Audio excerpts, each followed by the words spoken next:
क्या हुआ? जब केदारनाथ के कपाट बंद होते ही सामने आ गए शेषनाग। इतना बड़ा चमत्कार देखकर सभी लोगों के रोंगटे खड़े हो गए। लेकिन महादेव ने जो यह लीला रची, उसके पीछे आखिर क्या रहस्य था? किस कारण भक्तों के प्राणों पर आया संकट भगवान शेषनाग ने दूर किया? वीडियो में बहुत बड़े रहस्य से पर्दा उठने वाला है। केदारनाथ के कपाट बंद होते ही जो चमत्कार सब लोगों ने अपनी आंखों से देखा, वह सच में चौंकाने वाला था। उसकी पूरी सच्चाई आज की वीडियो में हम आपके सामने रखेंगे। सर्वप्रथम बाबा केदारनाथ के सच्चे भक्त इस वीडियो को लाइक करें और कमेंट बॉक्स में जय श्री केदारनाथ जरूर लिखें। हर साल शीतकाल के शुरू होते ही केदारनाथ धाम के कपाट बंद कर दिए जाते हैं। इसके बाद बाबा केदारनाथ की जल विग्रह डोली शीतकालीन गद्दी स्थल ओंकारेश्वर मंदिर रुखी मठ के लिए रवाना होती है। अगले 6 महीनों तक बाबा केदारनाथ की पूजा अर्चना शीतकालीन गद्दी स्थल ओंकारेश्वर मंदिर में के मठ में होती है। 15,000 से ज़्यादा भक्त बाबा केदारनाथ धाम के कपाट बंद होने के साक्षी बने। इस दौरान मंदिर को भव्य तरीके से फूलों से सजाया गया। सबसे पहले पुजारी गणों ने भगवान केदारनाथ के स्वयंभू शिवलिंग की पूजा की। स्वयंभू शिवलिंग को भस्म, स्थानीय पुष्पों, बेलपत्र आदि से समाधि रूप दिया गया और शिवलिंग के पास एक दीपक प्रज्वलित करके 3 नवंबर 2024 को केदारनाथ धाम के कपाट बंद कर दिए गए। ऐसा कहा जाता है कि 6 महीने के पश्चात जब पुनः यह दरवाज़ा खोले जाते हैं तब यह दीपक प्रज्वलित ही प्राप्त होता है, क्योंकि 6 महीने तक स्वयं देवी देवता भगवान केदारनाथ की पूजा करते हैं। 3 नवंबर 2024 को केदारनाथ मंदिर के कपाट बंद होने के बाद सुबह 8:30 बजे बाबा केदार के पंचमुखी उत्सव डोली की मंदिर से बाहर लाया गया। भगवान केदारनाथ की डोली 5 मुख वाली होती है। चांदी की इस डोली के केदार की चांदी की भोग मूर्ति विराजमान होती है, जिसकी पूजा 6 माह तक केदारनाथ मंदिर में होती है और कपाट बंद होने के बाद 6 माह तक शीतकालीन गद्दी स्थल ओंकारेश्वर मंदिर रुखी मठ में होती है। लेकिन किसी को भी इस बात का अंदाज़ा नहीं था कि इस साल कपाट बंद होने के बाद चल विग्रह डोली के साथ एक ऐसा चमत्कार हुआ जिसके बारे में किसी के सपने में भी कल्पना नहीं की होगी। योजना के अनुसार 3 नवंबर को चल विग्रह डोली केदारनाथ मंदिर से सुबह 8:30 बजे प्रस्थान कर गई। साथ में हजारों श्रद्धालुओं का जत्था था जो बाबा केदारनाथ के जयकारे लगा रहे थे। लेकिन शाम होते होते ठंड का स्तर बढ़ता जा रहा था।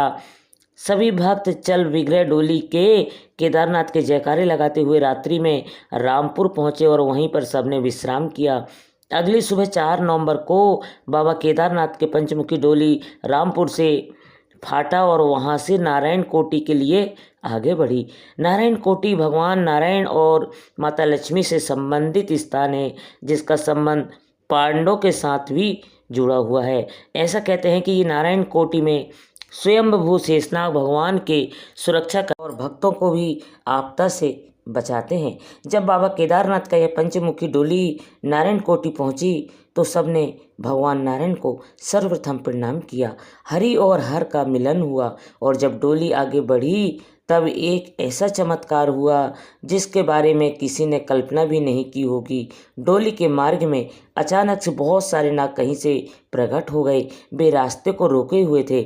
ऐसा लग रहा था मानो बाबा केदारनाथ के दर्शन करने आए हो। अब पंचमुखी डोली के उसी स्थान पर रोक दिया गया, लेकिन काफ़ी समय बीत चुका था। वह सभी सर्प वहाँ से हटने का नाम नहीं ले रहे थे और उन्हें वहाँ से हटाने की हिम्मत किसी के अंदर नहीं थी। इसके बाद सभी भगवान नारायण से प्रार्थना करने लगे, परंतु देखते ही देखते 3 से 4 घंटे हो गए और वह सांपों का झुंड अभी भी वहीं पर मौजूद था, जिस वजह से समय और मुहूर्त की गंभीरता को समझते हुए दूसरे रास्ते से डोली को ओंकारेश्वर मंदिर तक पहुंचाने का निर्णय लिया गया और दूसरे कच्चे रास्ते से बाबा केदारनाथ के पंचमुखी डोली रवाना हुई। रात्रि होते होते डोली श्री विश्वनाथ मंदिर गुप्त काशी पहुंची, जहां सभी ने विश्राम किया।